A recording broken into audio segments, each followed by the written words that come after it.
몇 주 전에 우리 경주에 우리 성도님 가정에 신방을 가게 되었는데, 그 가정이 전원주택 잘 가꾸어진 전원주택이었습니다. 전원주택에서 풍경을 보면서 성도들이 하시는 말씀이 시가 절로 나온다라고 말씀하셨습니다. 이 가을은 우리로 하여금 시가 나오게 하는 그러한 계절인데, 올해 79살의 한 시인이 있습니다. 여성 시인인데요, 바로 이혜인 수녀. 여러분 아시나요? 이혜인 수녀. 올해 79살, 연세가 많으십니다.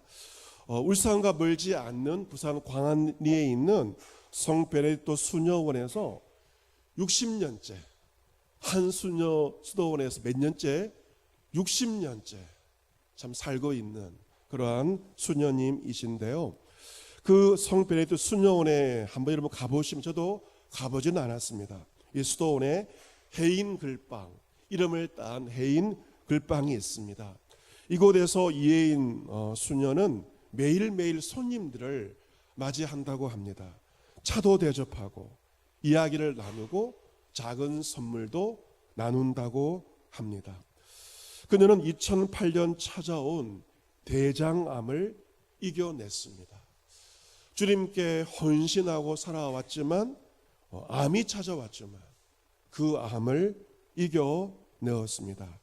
5년 전에는 양쪽 무릎에 인공관절을 넣는 수술을 하기도 하였습니다. 대장암 수술 이후에 머리부터 발끝까지 아프지 않은 데가 없을 만큼 합병증이 찾아왔습니다. 혈압과 당뇨, 통풍, 대상포진까지 온몸이 아픈 그러한 현실입니다. 그런 아픔 가운데 그녀는 시를 짓고 그 시를 나누고 있고, 올해도 신작 시집을 나누었습니다. 그녀는 고백이라는 시에서 이렇게 말합니다. 살아갈 날이 얼마 남지 않은 이 세상에서 저는 저의 잘못을 자주 기억하되 남의 잘못은 자주 잊어버려 행복한 순례자로 오늘을 살게 해주시기를 부탁드립니다. 그녀의 기도의 내용이죠. 나의 잘못은 자주 기억하지만 남의 잘못은 자주 잊어버려서 행복한 순례자로 오늘을 살게 하옵소서. 우리가 무엇을 자주 기억해야 될까요? 가족으로부터, 친지로부터, 이웃으로부터 받은 그 사랑은 자주 기억해야 할 것입니다. 무엇을 자주 잊어버려야 됩니까? 남의 잘못이죠. 꽁하게 새겨둔 옹졸한 이기심, 용서 못하는 그런 마음은 우리가 자주 잊으면서 살아갈 때 행복한 순례자의 삶을 살 수 있을 것입니다. 그녀에게 붙여진 별명이 있는데요, 국민이모라고 하는 좋은 그러한 별칭이 생기게 되었는데, 이유가 있습니다. 여러분 잘 아시는 탈옥수 신창원 알죠? 그런데 탈옥수 신창원이 이 이혜인 수녀를 한테 편지를 보내면서 뭐라고 부를까요? 수녀님이 아니라 이모님이라고 부르면서 편지를 보낸다고 합니다. 수녀님을 통하여서 낯선 사랑을 받았기 때문에 그 탈옥수 신창원이 이혜인 수녀에게 이모님이라고 편지를 썼기 때문에 그녀의 별명은 국민이모라고 그렇게 붙여지게 되었습니다. 그녀는 슬픈 사람들에게라는 시에서 참된 위로에 대해서 이렇게 말합니다. 슬픈 사람들에게 너무 큰 소리로 말하지 말아요.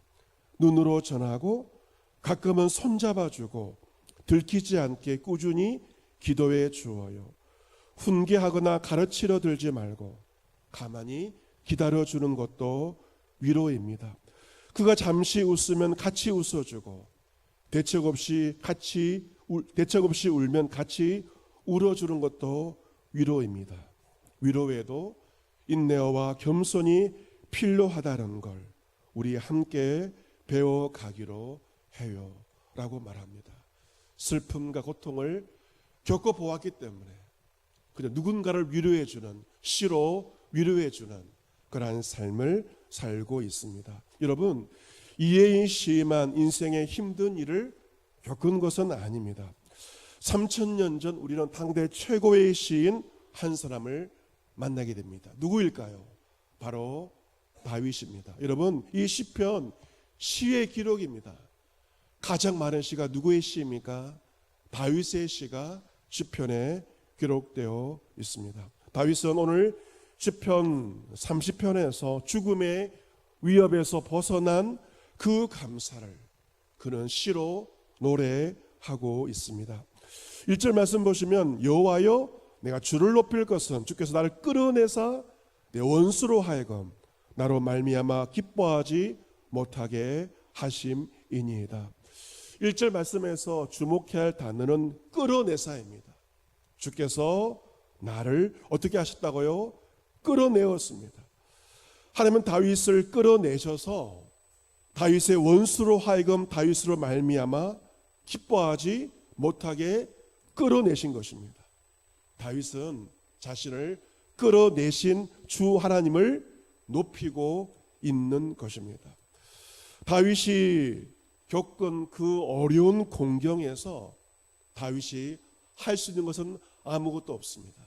그저 부르짖어 기도할 수밖에 없었습니다. 2절 여호와 내 하나님이여 내가 주께 부르짖으매 나를 고치셨나이다. 하나님은 다윗의 그 부르짖는 간절한 기도를 들으시고 다윗을 고쳐주신 것입니다. 하나님은 어디에서 다윗을 끌어내셨는가? 3절 말씀에 그것이 나오고 있습니다. 3절에 보시면 여호와의 주께서 내 영혼을 어디에서 끌어내어? 수월에서 끌어내어 나를 살리사 무덤으로 내려가지 아니하게 하셨나이다. 그의 영혼을 수월에서 끌어내셨다는 것입니다. 수월은 죽은 자들이 가는 장소인데 그의 영혼이 죽을 지경이 된 것입니다. 하나님은 다윗을 살려내셨어요. 죽음 가까이에 있던 요단강 가에 있던 이제는 끝이구나 절망하고 있던 다윗을 끌어내셔서 무덤으로 내려가지 않게 하신 것입니다. 이 무덤이란 본디 구덩이를 뜻하는 것인데 무덤으로 구덩이로 내려가지 않게 하나님께서 다윗을 끌어내어 다윗을 살리신 것입니다. 여러분, 오늘 시에서 시인 다윗이 경험한 하나님은 어떤 분이실까요? 그것은 바로 끌어내신 하나님이십니다. 같이 볼까요? 끌어내신 하나님. 어떤 하나님? 끌어내신 하나님. 더 정확히 말하면 끌어올리시는 하나님. 밑바닥에서 수월에서 무덤에서 끌어올리시는 하나님. 다윗은 그 하나님을 만나게 되었습니다. 기가 막힌 구덩이에서 끌어올리신 하나님을 높이며 찬송하고 있습니다. 시편 40편에도 비슷한 고백을 다윗이 하고 있죠. 내가 여호와를 기다리고 기다렸더니 귀를 기울이사 나의 부르짖음을 들으셨도다. 나를 기가 막힐 웅덩이와 수렁에서 끌어올리시고 내 발을 반석 위에 두사 내 걸음을 견고하게 하셨도다. 새 노래 곧 우리 하나님께 올릴 찬송을 내 입에 두셨으니 많은 사람이 보고 두려워하여 여호와를 의지하리로다. 이 고백처럼 다윗을 기가 막힐 웅덩이와 수렁에서 끌어올리시고 다윗의 발을 반석 위에 두사 다윗의 걸음을 견고하게 하신 하나님께 다윗은 새 노래로 찬송으로 영광을 돌리고 있습니다. 다윗만 그런 것이 아닙니다. 요셉도 마찬가지입니다. 여러분, 꿈의 사람, 꿈꾸는 자 요셉도 웅덩이에 빠지게 되었습니다. 누구에 의해서? 다른 사람이 아닌 형들에 의해서 그는 웅덩이에 빠지게 됩니다. 요셉의 형들은 요셉을 죽이기를 꾀하였습니다. 동생을 죽이려고 한 것입니다. 처음에는 동생 요셉을 죽인 다음에 구덩이에 던지려고 하였으나 차마 손에 피를 흘리지는 묻히지 않기 위해서 그냥 산채로 광야 구덩이에 던집니다. 여러분, 구덩이에 던짐 받는 요셉의 마음을 생각해 보십시오. 다른 사람이 아닌 형들에 의해서 그는 구덩이와 웅덩이에 던져짐을 당합니다. 형들은 그를 강야 웅덩이에 던졌지만 하나님은 요셉을 그 웅덩이에서 끌어올려 주신 것입니다. 선지자 예레미야도 마찬가지죠. 사람들은 예레미야 선지자를 어떻게 해야 합니까? 감옥들에 있는 구덩이에 집어 던져 넣습니다. 그 구덩이 물이 없고 진창뿐이었습니다. 거기에서 굶어 죽게 될 것이 분명하였죠. 하지만 하나님 믿음의 사람을 통하여서 예레미야를 그 구덩이에서 끌어내신 것입니다. 여러분 주위의 사람들이 여러분을 끌어주지 않습니다. 사람들은 여러분을 끌어주지는 못하나 할 수 있는 것이 있죠. 구덩이에 떨어뜨릴 수는 있습니다. 도와주지는 못하지만 여러분을 구덩이에 떨어뜨릴 수는 있는 것이죠. 하지만 하나님은 사람들에 의해 웅덩이에 빠진 우리를 어떻게 하십니까? 끌어올려 주십니다. 다윗도 그러하였고 요셉도 그러하였고 예레미야, 믿음의 사람들에 의해서, 형들에 의해서 구덩이에 빠져졌지만 하나님께서는 그들을 웅덩이에서 끌어올려 주신 것입니다. 하나님은 끌어올려 주시는 하나님이십니다. 이러한 주의 은혜를 입은 자들이 무엇을 하여야 할까? 두 가지입니다. 본문 4절 말씀, 이번 달 암송 구절이기도 합니다. 4절 말씀 우리 같이 한번 읽어보도록 하겠습니다. 4절 크게 같이 읽습니다. 시작. 주의 성도들아 여호와를 찬송하며 그의 거룩함을 기억하며 감사하라. 아멘. 두 가지가 무엇이죠? 첫 번째는 찬송이고 두 번째는 무엇입니까? 감사. 찬송하며 감사하라. 여러분, 자신을 끌어올리신 하나님께 다윗은 찬송하지 않을 수 없었어요. 하나님의 거룩함을 기억하며 감사하지 않을 수 없었습니다. 그래서 주의 성도들아 나와 같이 여호와를 찬송하며 그의 거룩함을 기억하며 감사하라 라고 말하고 있는 것입니다. 5절 말씀, 그의 노염은 잠깐이요 그의 은총은 평생이로다. 저녁에 울음이 깃들을지라도 아침에 기쁨이 오리로다. 우리 인생을 살면서 올 한 해를 보내면서 하나님 왜 나에게 화를 내십니까? 왜 나에게 분노하시는 거죠? 나에게 왜 이렇게 하십니까? 그런 생각이 들 때가 있습니다. 하지만 오늘 성경에 말씀합니다. 그의 노염이 얼마 동안이라고요? 노염은 잠깐이다. 나에게 분노하시는 그 때가 잠깐이고 그의 은총은 평생이로다. 잠깐과 평생은 비교할 수 없는 것입니다. 저녁에 울음이 깃들일지라도 아침에 무엇이 오리로다. 아침에 기쁨이 오리로다. 찬란한 새벽 기쁨이 온다는 것입니다. 6절 말씀에 다윗은 과거 이렇게 고백했습니다. 내가 형통할 때 말하기를 영원히 흔들리지 아니하리라 라고 말한 것입니다. 내가 잘 나갈 때 내 삶이 흔들리지 않는 것처럼 그런 생각하였습니다. 하지만 7절 하반절에 주의 얼굴을 가리심에 내가 근심하였나이다. 여러분, 아무리 가을날 하늘이 맑아도요 구름이 가득 끼어버리면 하늘은 어떻게 됩니까? 어두워지게 됩니다. 주님이 그 얼굴을 가리시면 우리는 근심할 수밖에 없는 것입니다. 그래서 다윗은 기도하죠. 10절에 여호와여 들으시고 내게 은혜를 베푸소서. 여호와여 나를 돕는 자가 되소서. 다윗은 하나님의 은혜와 도우심만 간구한 것입니다. 이러한 다윗의 고백은 바로 본문 11절 12절로 결론 맺고 있는데요. 11절과 12절 같이 한번 읽어보도록 하겠습니다. 여러분 모두의 고백이 되기를 원하는 마음으로 11절 12절 같이 읽습니다.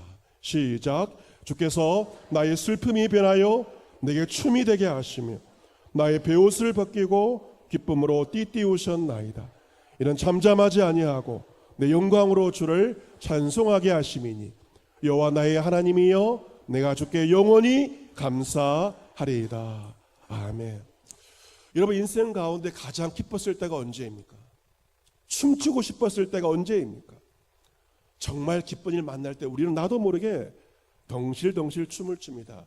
이혜인 수녀도 돌아가신 김수환 추기경과 춤을 췄던 그 사진도 본 적이 있습니다. 여러분, 그런데 여러분, 정말 춤출 만한 기쁜 일들은 하늘에서 뚝 떨어지지 않습니다. 그 기쁜 일은 무엇이 변하여 기쁨이 되는가? 나의 슬픈 그것이 변화해서 나에게 무엇이 된다? 춤이 되는 것입니다. 내가 정말 기뻐할 만한 그 일들은 하늘에서 뚝 떨어지는 것이 아니고 내가 만난 슬픔, 주의 손길을 통하여 그것이 기쁨이 되고 그것이 춤이 되는 것입니다. 주님은 나의 슬픔을 변화해서 나에게 춤이 되게 하시는 하나님이십니다.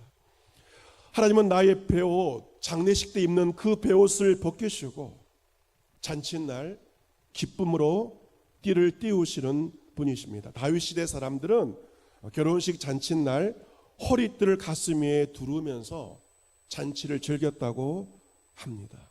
이것이 무엇을 우리에게 말씀하시는가?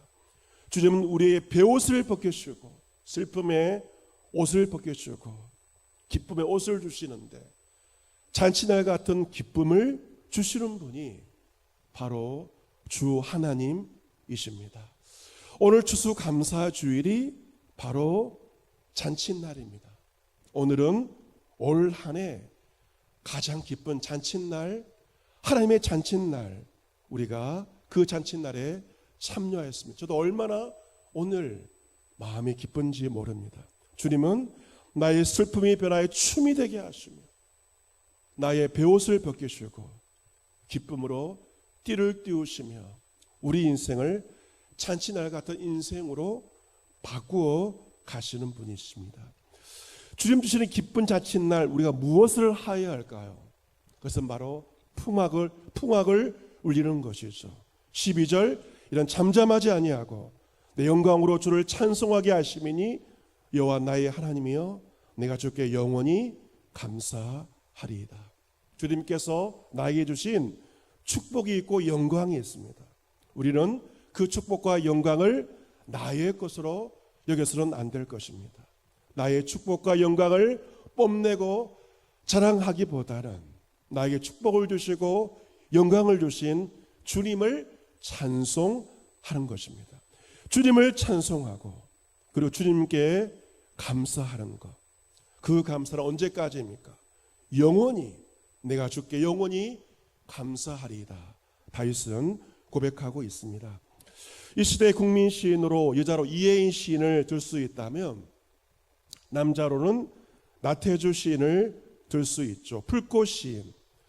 나태주 시인은 60대 중반에 6개월 동안의 병원 생활을 하게 되었습니다. 급성 췌장암염으로 인하여 응급실에 실려간 그는 의사로부터 사형 선고를 받았습니다.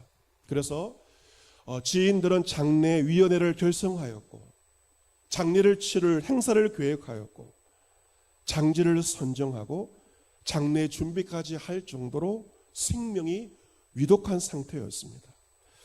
하지만 그의 영혼 깊은 곳에 삶에 대한 강렬한 의지가 불타올랐습니다. 그는 서울 아산병원에서 고통스럽고 기나긴 투병생활하는 과정을 통해서 자신의 60년의 삶을 되돌아보게 되었고 과거에 미처 깨닫지 못하였던 삶과 영혼에 대한 기쁨과 감사를 고통 중에 체감하게 되었습니다. 그때의 감동을 가지고 쓴 그의 산문집이 약속하건대 분명 좋아질 거예요 라는 산문집 한번 읽어보시면 좋을 책입니다. 그런 말하면 이 책은 내가 아파서야 배운 것에 대한 기록이다. 내가 아픔을 통하여 너무도 귀한 것을 배우게 되었다. 그는 자신 고통스러운 투병 가정과 다시 얻은 생명을 생각할 때 신이 자신에게 기회를 더 준 것이라고 말합니다. 초등학교 교사로 평생을 살아왔죠. 많은 시를 썼고 많은 사람들을 가르치는 선생 노릇을 했으면서도 내 영혼 하나조차 제대로 알지 못하였고 건지지 못하였다. 하지만 고통의 가정을 통하여서 영혼과 내세에 대한 분명한 믿음과 구원의 확신을 갖게 되었습니다. 또한 두 번째 기회가 될 수 있는 이유는 사람들과의 화해입니다. 믿음이 새로워졌고 고통을 통해서 사람들과 화해를 하게 되었습니다. 그는 그동안 살아오면서 특히 가족 간의 불화가 있었다고 합니다. 그런데 그 투병 가운데 아내와 아들, 딸 그리고 자신의 형제들과 보살핌을 받으면서 화해하게 되었고 화해를 통한 기쁨과 감사를 누리게 되었습니다. 구원의 확신을 얻게 되었고 사람들과 화해하는 놀라운 기쁨을 투병 가정을 통해서 누리게 되었습니다. 그리고 주의 은혜로 병원을 퇴원했습니다. 무엇 하나 감사하지 않은 것, 눈물겹지 않은 것이 없었습니다. 숨 쉬는 것, 물 한 잔 마시는 것, 부는 바람도 밝은 햇빛도 감사하였고 고추 잠자리 한 마리 가을 햇빛 속에 힘없이 날아가는 것을 보아도 눈물겨운 진정한 감사를 누리게 되었습니다. 이 책의 맨 마지막 페이지에 실려 있는 시는 감사라는 시인데요. 그가 고통 중에 얻은 기쁨에 대해서 감사에 대해서 이렇게 말합니다. 이만큼이라도 남겨주셨으니 얼마나 좋은가. 지금이라도 다시 시작할 수 있으니 얼마나 더 좋은가. 고통 중에 감사를 고백합니다. 사랑하는 성도 여러분, 우리 역시 인생의 고통을 통하여서 진정한 감사를 조금이나마 배우게 됩니다. 슬픔을 통하여 기쁨을 얻게 됩니다. 여러분께서 지난 10달 동안 살아오느라 얼마나 고단하셨습니까? 머리부터 발끝까지 온몸이 아프고 삭신이 쑤시고 마음도 너무도 고통스러운 시간들을 보내고 오늘 이 자리에 여러분 나오셨습니다. 하지만 우리는 인생의 고통 가운데 우리를 끌어올리시는 주님을 통하여 진정한 감사를 배우게 되고 주님께 찬양을 드리게 됩니다. 여러분, 정권가의 주식도 경기도 바닥을 쳐야만 반등한다고 합니다. 여러분께서 올해 그 수많은 나름대로의 어려움을 믿음으로 이겨내셨으니 이제 좋은 일만 여러분에게 남아 있는 줄로 믿습니다. 좋은 일만 여러분을 기다리고 있습니다. 좋은 일이 있을 때 잠잠하지 마세요. 주님을 찬송하시고 주님께 감사하시기를 바랍니다. 이 진정한 찬송과 감사가 여러분에게 지금부터 영원토록 이어질 수 있게 되기를 우리 주 예수 그리스도의 이름으로 축복합니다. 아멘.